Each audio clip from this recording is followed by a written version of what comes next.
प्यारे मित्रों, हमारे भीतर जो जीवन ऊर्जा है, भीतर के महाकाश में, घटाकाश में, जो भी नाम दें, अंतराकाश में, इनर स्पेस में, वह सर्वाधिक महत्वपूर्ण दिव्य अनुभवों में से एक है। इस बात को ख्याल कीजिएगा। अन्य अनुभव, चाहे भीतर हम ध्वनि सुने, चाहे रोशनी देखें, या दिव्य सुगंध और दिव्य स्वाद का अनुभव करें, दिव्य खुमारी, आंतरिक नशे का अनुभव करें, आनंद का, दिव्य प्रेम का, अथवा कोई अन्य अनुभव करें, वे सब इसी ऊर्जा के विविध आयाम हैं। वह ऊर्जा अनमैनिफेस्टेड, और बाकी जितने भी दिव्य अनुभव हैं वे उसी का मैनिफेस्टेशन है। कई रंगों के बल्ब लगे हैं, पंखा चल रहे हैं, एसी चल रहा है, हीटर चल रहा है, फ्रिज चल रहा है, सैकड़ों उपकरण बिजली के हैं, ढंग ढंग से बिजली अभिव्यक्त हो रही है। वह विद्युत ऊर्जा है, वह अनअभिव्यक्त है। उपकरणों के माध्यम से उसके विविध रूप व्यक्त हो रहे हैं, प्रकट हो रहे हैं। ऐसा ही समझे हमारे भीतर की जीवन ऊर्जा, लाइफ एनर्जी। तो विविध मैनिफेस्टेशन अंदर, जिन्हें हम समाधि में महसूस करते हैं, फिर इन्हीं से हमारा मन, विचार, भावना, धारणा, हमारा व्यवहार, हमारे कर्म, वे सब बाहर बाहर से हम सब बिल्कुल भिन्न भिन्न लोग हैं। एक हीटर में और एक एसी में बाहर से समझना बड़ा मुश्किल है कि एक ही ऊर्जा फंक्शन कर रही। एक साधु में और एक असाधु में, एक कठोर व्यक्ति में, एक करुणावान व्यक्ति में समझना मुश्किल है कि एक ही ऊर्जा काम कर रही, क्योंकि मैनिफेस्टेशन बिल्कुल अलग है।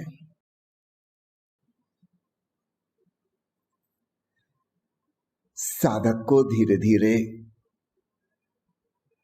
जो प्रकट है उसके भीतर छिपे अप्रकट को देखना शुरू करना चाहिए।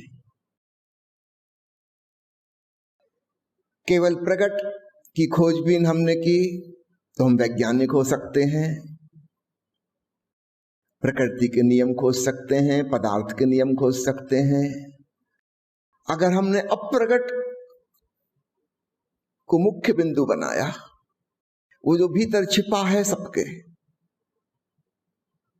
उसकी खोजबीन में लगे, तो फिर हम अपने भीतर उसकी खोजबीन करेंगे और तब हम पाएंगे कि वह परम तत्व सबके भीतर एक है। अगर हम बाहर खोज में गए तो उसका उपाय है विश्लेषण, काटना, छांटना, टुकड़े करना, और छोटे से छोटा और छोटे से छोटा। पिछले 300 सालों से वैज्ञानिक खोज करते थे कि पदार्थ किस चीज से बना है। एक परिकल्पनात्मक शब्द उन्होंने बनाया था, एटम।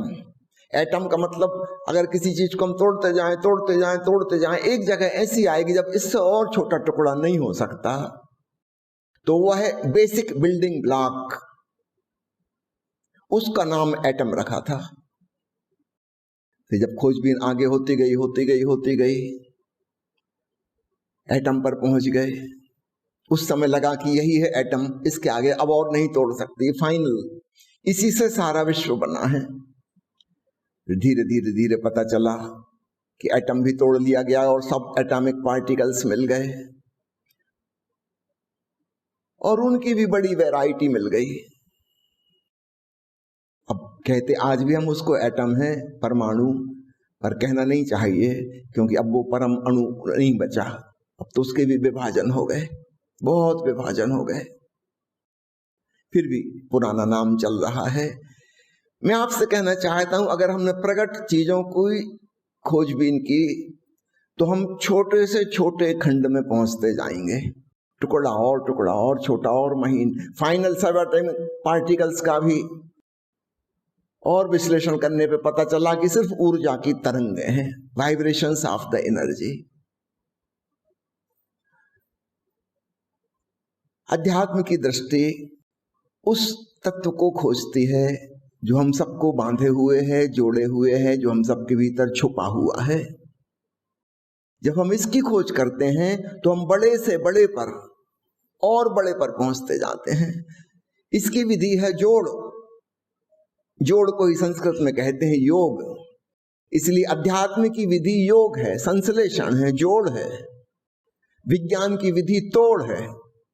विज्ञान पहुंच जाता है सबसे छोटे परमाणु पर, धर्म पहुंच जाता है सबसे बड़े परमात्मा पर। दो परम चीजें, एक क्षुद्र से क्षुद्र से क्षुद्र से सूक्ष्मतम पर, और दूसरा विराट से विराट से विराट तर ब्रह्म पर। दोनों खोजें बिल्कुल अलग अलग हैं।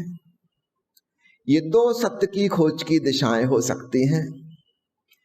बाहर के जगत में हम जो खोजेंगे वह उपयोगी होगा,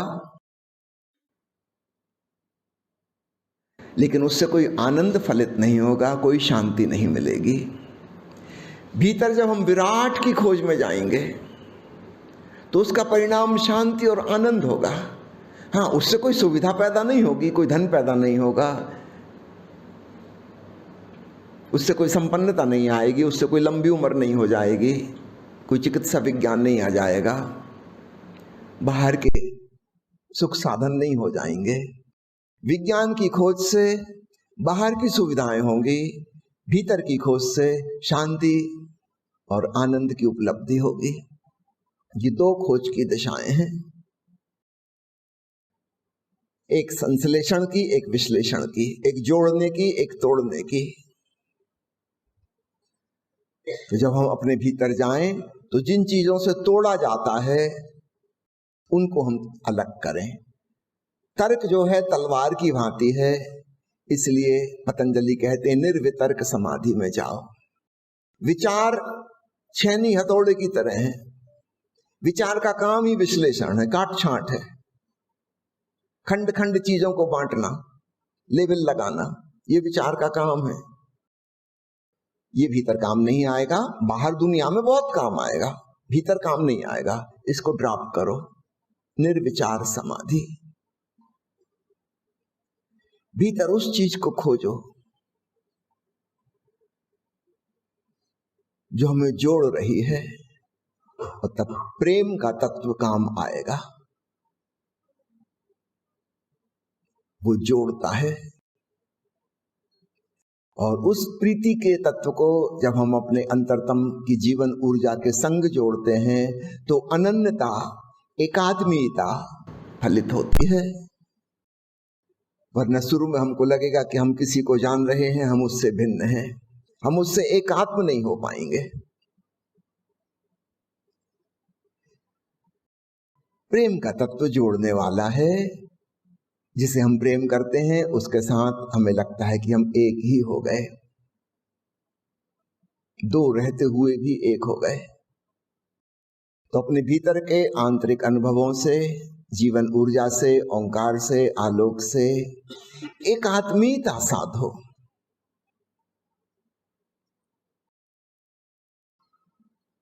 धीरे धीरे धीरे धीरे बात बनेगी।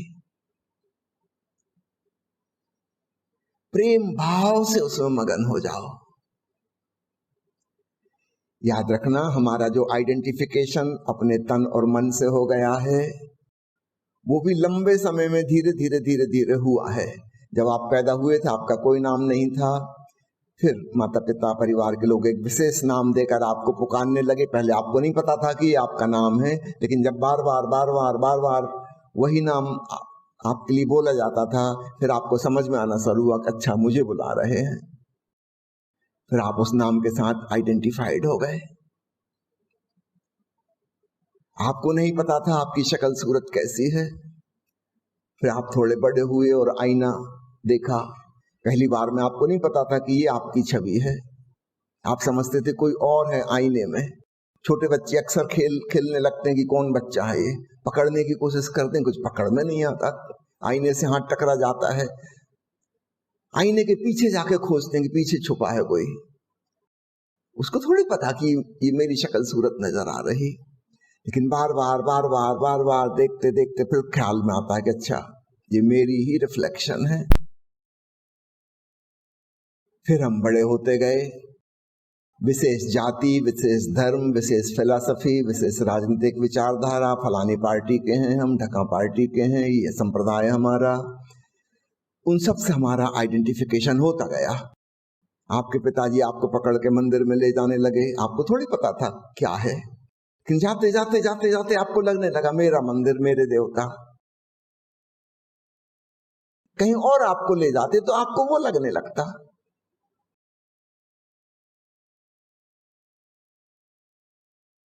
वास्तव में इसमें आपका कुछ भी नहीं है, लेकिन फिर हम पूरी तरह से आइडेंटिफाइड हो गए। फिर पढ़ाई लिखाई, ज्ञान, प्रोफेशन, अनुभव, उस सब से आइडेंटिफिकेशन हो गया कि मैं ये हूं।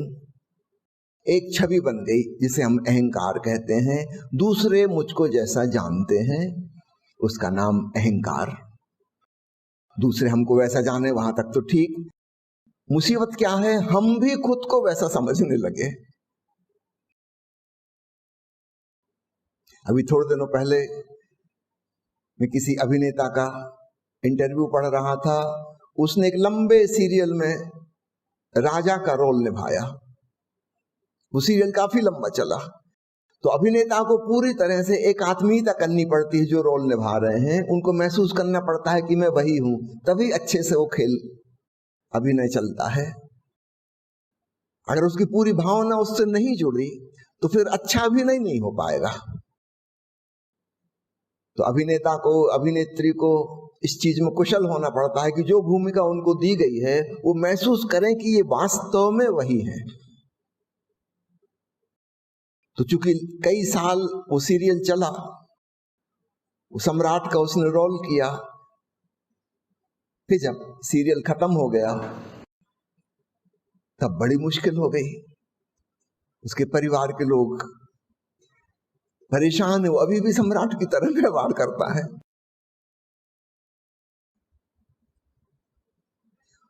उसको भी समझ में आता है कि मुझसे गलती हो रही, लेकिन उसके वश के बाहर है। रात को वो जो सपने देखता है उसमें वो वही सीन देखता है कि वो सम्राट है। और उसके दिन में भी कई बार घर के लोग कहते तुम पागल हो गए क्या, वो सीरियल खत्म हो गया, ये नाटक बंद करो। वो कहता मैं नाटक नहीं कर रहा हूं, सहज रूप से वही आता है मेरे भीतर से।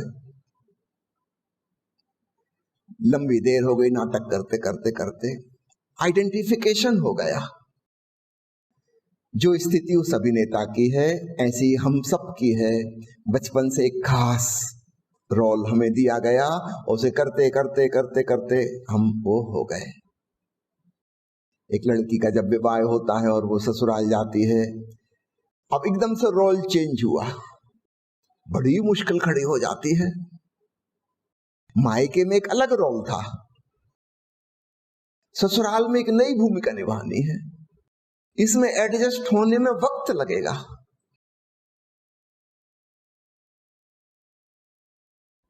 इसके पहले तक वो किसी की पत्नी नहीं थी, किसी की देवरानी नहीं थी, किसी की बहू नहीं थी, किसी की भाभी नहीं थी। अब अचानक नए रोल, बहुत सारे रोल मिल गए।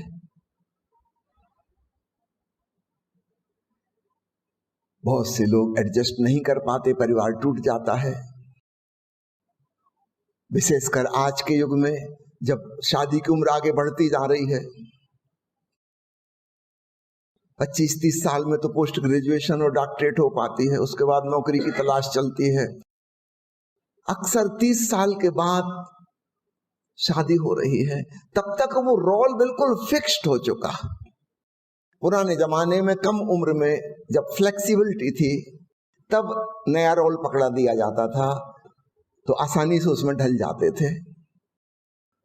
ससुराल का परिवार अपना परिवार लगने लगता था थोड़े दिन में ही। और पुराने जमाने में जब बाल विवाह हुआ करते थे, पता ही नहीं चलता था कि कोई चेंज हुआ है। बहुत छोटी उम्र थी। जैसे यहां माता पिता थे वैसे वहां सास ससुर हो गए। कुछ खास पता नहीं चलता था कि रोल चेंज हुआ। और फ्लेक्सिबिलिटी थी। उस परिवार में फिर वो लड़की बड़ी हुई, उसी परिवार का हिस्सा बन के वैसा ही खान पान, वैसा ही पहनावा, वही पसंद नापसंद जैसा उस परिवार में चल रहा था वो उसी में ढल गई।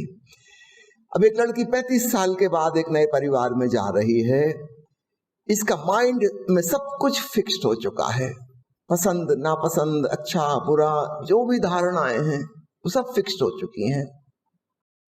नए परिवार में जाकर अब रीएडजस्ट करना बहुत मुश्किल, बहुत मुश्किल।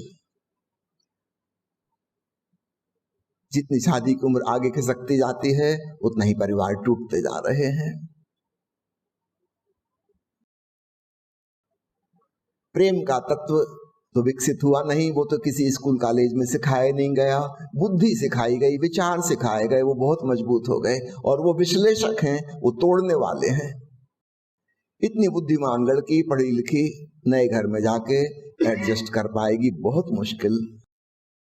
उसके विचार, उसकी धारणा, उसके विश्वास, उसकी मान्यताएं, उसकी सोच, वो सब कुछ तय हो चुका है।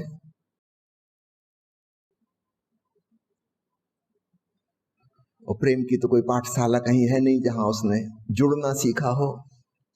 इसलिए बहुत सौभाग्यशाली हैं वे लोग जिनके घर में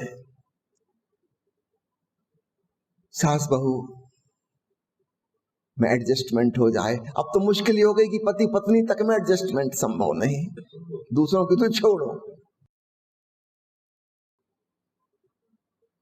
दूसरों की तो छोड़ो, पति पत्नी में एडजस्टमेंट संभव नहीं।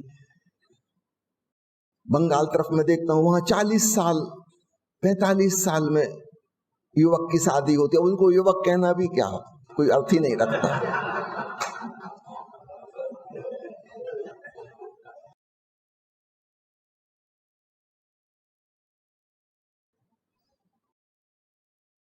इसलिए आपको बंगाल में खूब विधवाएं मिलेंगी और खूब अनाथ बच्चे मिलेंगे। 45 साल में जिनकी शादी हुई है, अब हार्ट अटैक आने का समय तो वैसे ही हो चुका था। इनका बेटा 5-6 साल का होगा तब ये टै बोल जाएंगे।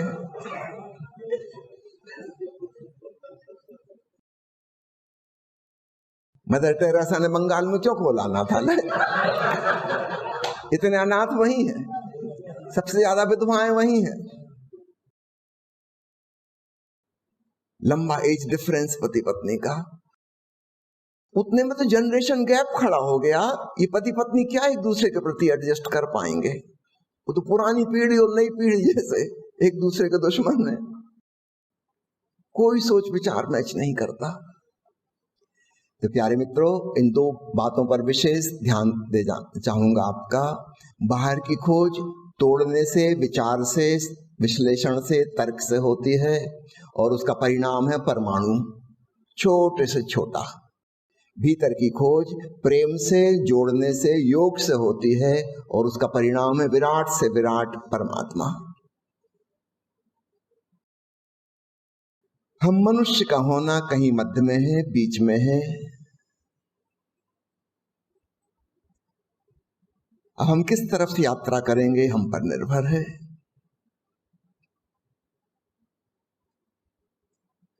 विराट तर को देखें, श्रेष्ठ तर को देखें।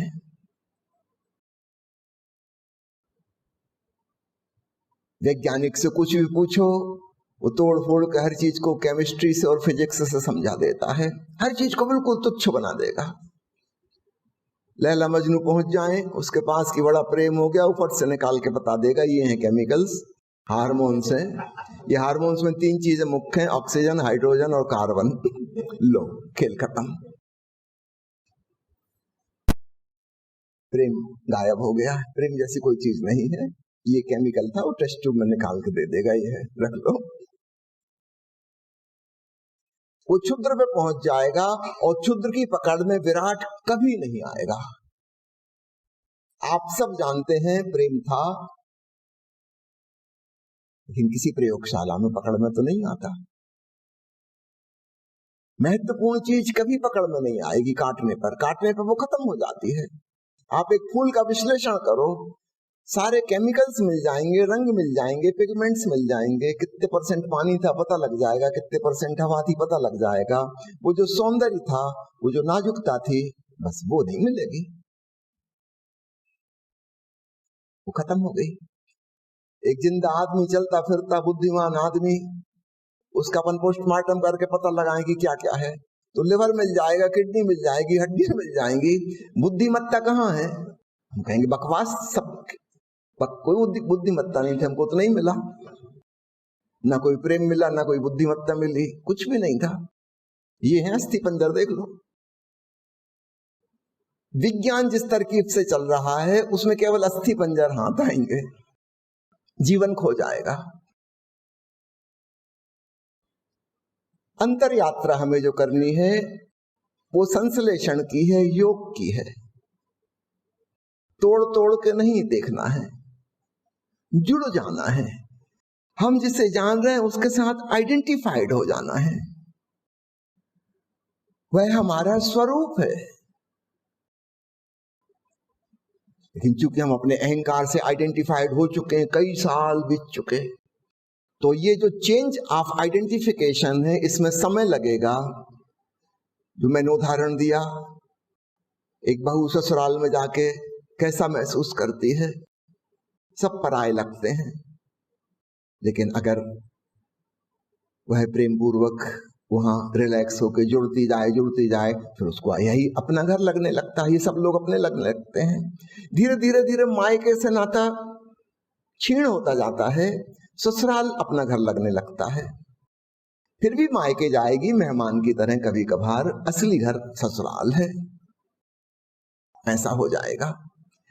तो ऐसे ही समझना, हमारा तन मन की परिधि है, वहां से हम शिफ्ट होके अपने असली घर, जो हमें पहले पहले लगेगा कि पराया घर है, लेकिन अगर हम वहां प्रेम से जुड़े, एक दिन हम पाएंगे अरे मेरा असली घर ये है, ये मेरा वास्तविक स्वरूप ये है, अहम ब्रह्मास्मि। ठीक है, हम फिर भी कभी कभी तन के तल पर, मन के तल पर आएंगे, लेकिन वो मेहमान की तरह थोड़ी देर के लिए, जानते हुए कि हमें यहां से वापस लौट जाना है, और फाइनली एक दिन मृत्यु में तो लौट ही जाना है पूरे के पूरे। यहां तो हम मेहमान स्वरूप थे, थोड़े दिन के मेहमान। तो इस उपमा को खूब अच्छे से हृदयंगम कीजिएगा, और फिर सब चीजों में अभिन्नता, अभेद और अनन्यता नजर आने लगेगी।